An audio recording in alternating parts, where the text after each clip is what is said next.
I wanted to interrupt the programming I've been doing with you, telling you my story and add something else to my story. I think that it will make a big difference in your life. It's pretty neat. The question I come to you with is, and I want to answer is why you can't earn God's love and why you ought to stop trying. See, we're in an identity crisis. We can't determine if we're a son or a servant.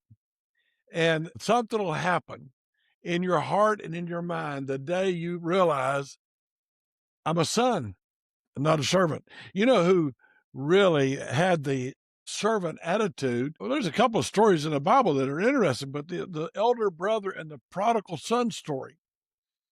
He's angry with his dad. He said, "You have no right to have a do a party for my brother. He hasn't served you like I've served you. I do all I'm supposed to do. I'm here, and you don't ever treat me right. You don't give me you don't even give me a kid goat, but you're good to him." And so, and he uses a term about himself like, "I've served you like a slave, Dad." And so many of us have that attitude towards God. We don't mean to have it, but we end up having it. And we begin to feel like we're on a treadmill with God. You know, you can't pray enough. You can't give enough. You can't serve enough. God's always disappointed in us. Most of us are like servants. We try to earn our keep, pay our way. But God isn't looking for employees. He's looking for children. That makes me always think of the funny story, Martha and Mary, and they're sitting there. Mary sits down and won't work.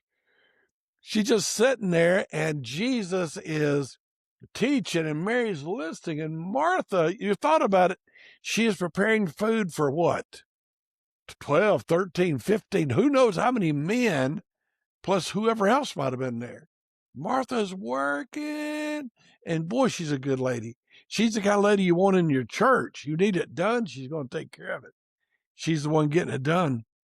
And so finally she comes in, complains to Jesus. She says, "Look, I'm busting my backside and she ain't doing anything." And Jesus says, "She chose the better part." I'm like, "Well, come on, Jesus. If everybody sits down and nobody works, we're going to be in a heap of trouble here." Uh, but there's the problem. Too many of us Christians are getting close to burnout and not enjoying peace. There's a breakthrough for you the day you can begin to realize, and I am slowly realizing it. I don't come to you like some teacher that's had this down and got it all straight. I don't. I'm learning that I'm a son, not a servant. There's this heavy burden of doing. It's man-centered. It's performance-based. It is, if I do well, God loves me. And if I fail, well, I'm a loser. I've kind of felt like that much of my life. To be blunt honest with you, no matter how much I did right, something always was wrong. I've never been perfect, never done what I ought to do. And it just kept coming back to me. Boy, it just breaks my heart. I'm probably more like Martha, busy and stressed and resentful, like the older brother. Martha is busy. Mary is resting at his feet. Mary has peace, and Martha is about to burn out. You see, if a servant, and have you ever noticed how preachers talk about themselves? I'm a servant of the living God. And I know that we are servants of the living God. And you're going to say, well, some of the apostles call themselves servants. I know. But I think they first saw themselves as sons. In John 3:1, he says, "Behold, what manner of love that he would call us his sons." And if you ever paid attention, if you're reading the book of Ephesians, I happen to be preaching through it right now as I talk to you. And the first 3 chapters are nothing but how good God is. The only command word in the first 3 chapters is, y'all remember how good I am. That's it. You know, when you're a son or a daughter, you don't work to get into the family. You work because you're already in the family. There's nothing wrong with the work. And we're not saying don't work.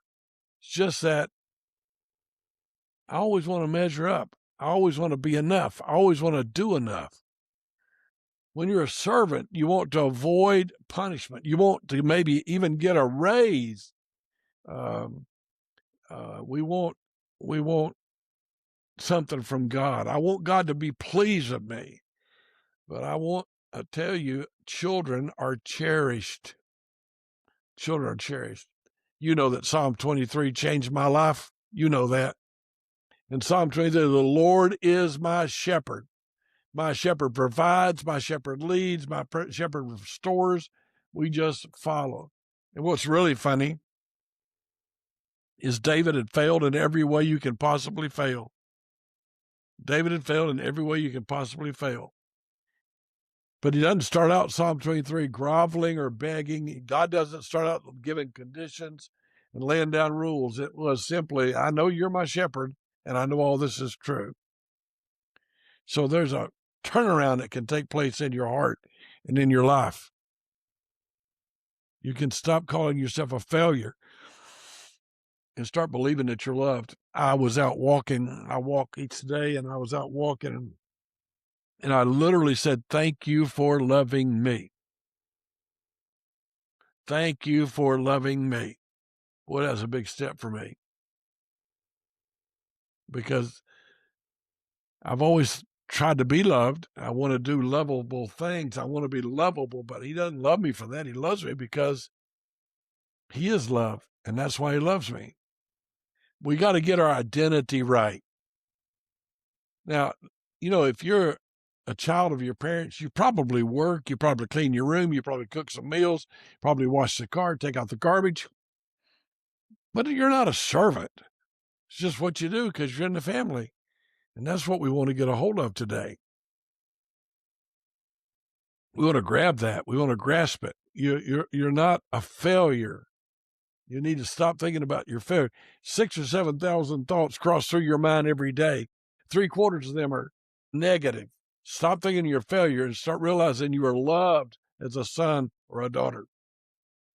When you get your identity right, when you realize who you are, other things start falling in place. I can love better because I'm loved. I can share love because I am loved. God's been good to us all our lives. If we look back and think about it, God's been so good. So I want to challenge you something today. I want you to take 5 minutes and don't ask God for anything. Just say thank you. I think thank you is the language of heaven. So let's thank him. Thank him for loving you. Thank him for making you his son or his daughter.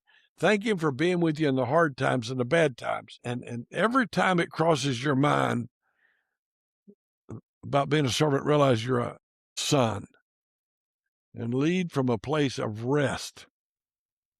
Get a hold of the fact that God is working in your life and he loves you, and you don't have to work like that.